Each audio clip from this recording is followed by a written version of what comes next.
श्री हरदास कार्तिक मास महात्म्य कथा अध्याय 8। जिसकी दया से सरस्वती भाव रही उपजाए, कार्तिक महात्म्य का कमल लिखे 8वां अध्याय।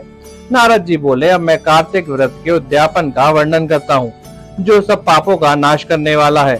व्रत का पालन करने वाला मनुष्य कार्तिक शुक्ला चतुर्दशी को व्रत की पूर्ति और भगवान विष्णु की प्रीति के लिए उद्यापन करे। तुलसी के ऊपर एक सुंदर मंडप बनाए, उसे केले के खंभों से संयुक्त कर नाना प्रकार की धातुओं से उसकी विचित्र शोभा बढ़ाए। मंडप के चारों ओर दीपक की श्रेणी सुंदर ढंग से सजाकर रखे। उस मंडप में सुंदर वंदनवार से सुशोभित 4 दरवाजे बनाए और उन्हें फूलों तथा चंवर से सुसज्जित करे। द्वारों पर पृथक पृथक मिट्टी के द्वारपाल बनाकर उनकी पूजा करे। उनके नाम इस प्रकार हैं: जय, विजय, चंड, प्रचंड, नंद, सुनंद, कुमुद, कुमुदाक्ष। उन्हें चारों दरवाजों पर 2-2 के क्रम से स्थापित कर भक्ति पूर्वक पूजन करें। तुलसी की जड़ के समीप चारों रंगों से सुशोभित सर्वतोभद्र मंडल बनावे और उसके ऊपर पूर्ण पत्र तथा पंचरत्न से संयुक्त कलश की स्थापना करे। कलश के ऊपर शंख, चक्र, गदाधारी भगवान विष्णु का पूजन करे। भक्ति पूर्वक उस तिथि में उपवास करे तथा रात्रि में गीत, वाद, कीर्तन आदि मंगलमय आयोजनों के साथ जागरण करे। जो भगवान विष्णु के लिए जागरण करते समय भक्ति पूर्वक भगवत संबंधी पदों का गान करते हैं, वह सैकड़ों जन्मों में पाप राशि से मुक्त हो जाते हैं। जो मनुष्य भगवान के निमित्त जागरण करके रात्रि भर भगवान का कीर्तन करते हैं, उनको असंख्य गोदान का फल मिलता है।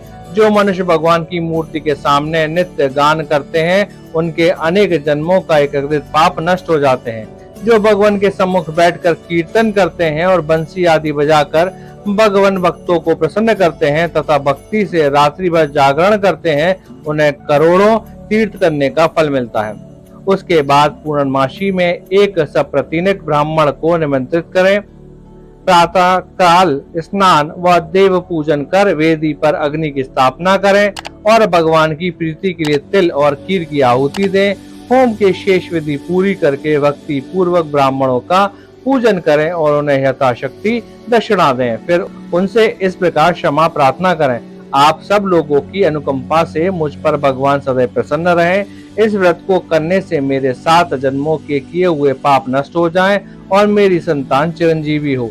इस पूजा के द्वारा मेरी सभी मनोकामनाएं पूर्ण हो। मेरी मृत्यु के पश्चात मुझे अतिशय दुर्लभ विष्णु लोक की प्राप्ति हो। पूजा की समस्त वस्तुओं के साथ गाय भी गुरु को दान में दें।